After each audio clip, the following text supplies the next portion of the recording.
So if you take away anything from Smiling Friends, is when you write an episode, instead of having two completely separate stories, right? Is there maybe one event that could affect characters differently in different ways and propel stories forward differently, right? It all seems so random, but they make it come back in the end because the writers have thought about like, oh, how do we want these stories to converge in the end? All right.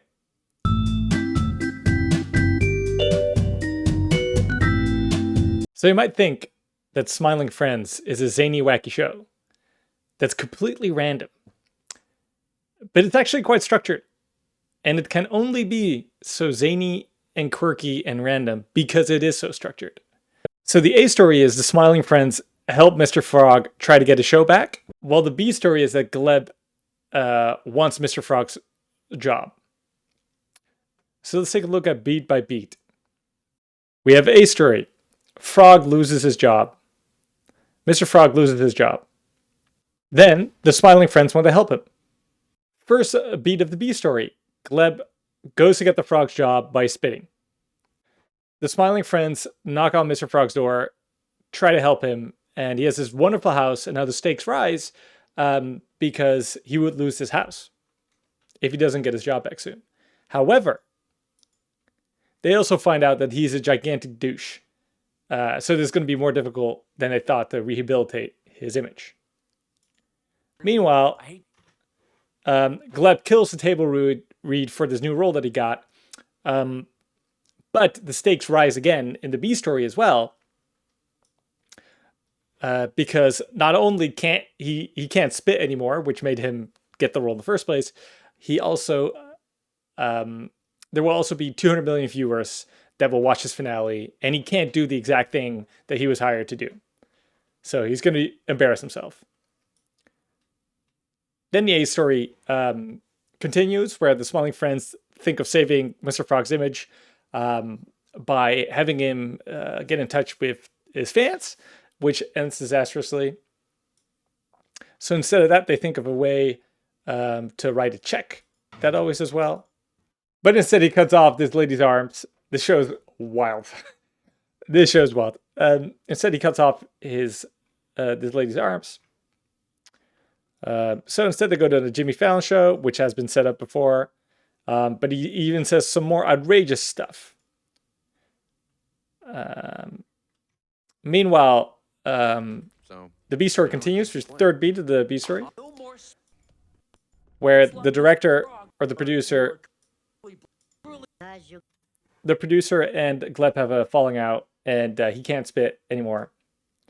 He has to do it the producer's way, because otherwise the audience won't love it. The good friends then in the A story continues. The Smiling Friends tell Mr. Frog like it's over. You know, it's the lowest point of the A story basically.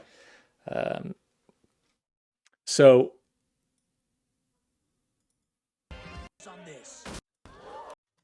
he goes to the studio to apologize. Now, this is very nice, right? This is where I was getting at, where they combine the A story with the B story. And not only is this just very satisfying to watch, it brings all the characters together. It makes for a very cohesive and like big story world. And it's just like a great narrative device to ground your show and structure your show. So if you take away anything from Smiling Friends, is when you write an episode, instead of having two completely separate stories, right? Is there maybe one event that could affect characters differently in different ways and propel stories forward differently, right? It all seems so random, but they make it come back in the end because the writers have thought about like, oh, how do we want these stories to converge in the end? All right. Now, let's watch another episode where they do the exact same. So they did this in the pilot. They've done it here. And I believe they're going to do it in another episode too. Oh yeah, the Frowning Friends. Let's take a look at this. A story is the Smiling Friends want to tackle... The Frowning Friends come to town, right? That's the event that's going to spark both the A story and the B story. The Smiling Friends want to tackle them. They tell the boss about it. The boss is the B story, right? So the boss goes a little, you can already tell that something's up when the classic Psychic Pebbles Oh, I love that. I used to watch his stuff on Newgrounds. Yeah, these guys are brilliant. Yeah, so we already know that something's going to happen with the boss. Then it's quite basic A story. Even though all the scenes are very funny, the structure is quite basic. They go out to get their own clients, and it's just 3 times. They do that 3 times, right? Like to establish a pattern, you often want to do anything 3 times. Same goes for storytelling.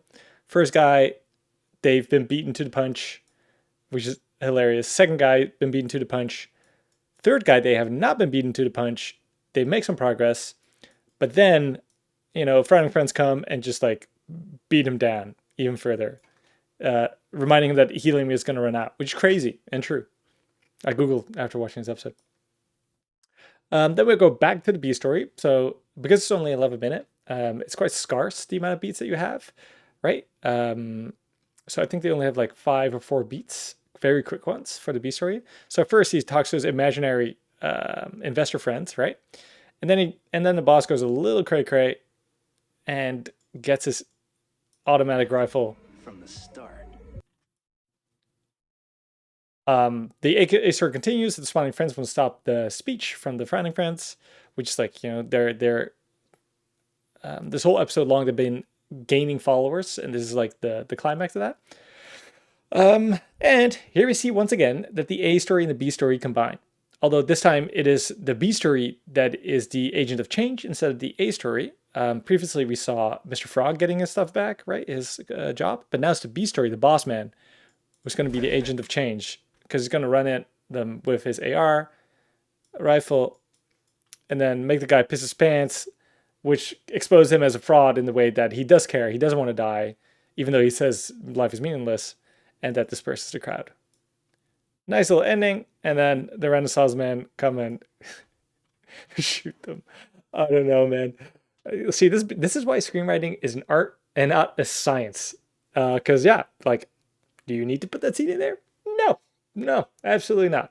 Like, does it move the story along? No, not necessarily. But is it great? It is great. It is a great scene, and I'm so happy they kept the Renaissance man in. Yep. So if you take away anything from watching Smiling Friends, is that you can combine your A and B story. They don't need to be separate. They can be caused by the same event, or they can converge around the same event, or both. And don't think that Smiling Friends is a random show. It might look random, but it's very structured under the surface.